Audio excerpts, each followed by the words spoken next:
السلام علیکم۔ ملیر ندی میں فیملی کیسے ڈوبی؟ شادی کی خوشیاں ماتم میں تبدیل۔ کراچی سے حیدرآباد جانے والی کار سیلابی ریلے میں بہہ گئی۔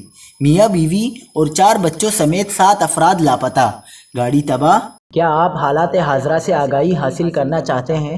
خبر کے پیچھے چھپے اصل حقائق جاننا چاہتے ہیں تو ابھی سبسکرائب کیجئے جلمل پاکستان کو اور ساتھ ہی گھنٹی کے نشان پر کلک کر دیں۔ آپ کو بتاتے چلیں کہ کراچی سے حیدرآباد جانے والی مسافر کار M9 لنک روڈ پر سیلابی ریلے میں بہہ گئی۔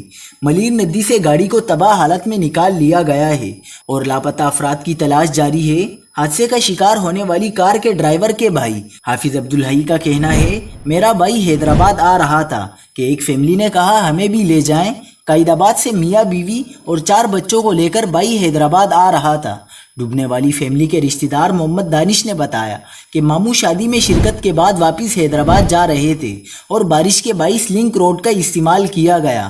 محمد دانش نے کہا کہ ماموں نے ڈرائیور کو لنک روڈ استعمال کرنے سے منع کیا تھا۔ پانی کا بہاؤ تیز ہونے کی وجہ سے گاڑی ملیر ندی میں ڈوب گئی، جس میں ڈرائیور کے علاوہ ماموں، ممانی اور 4 بچے سوار تھے۔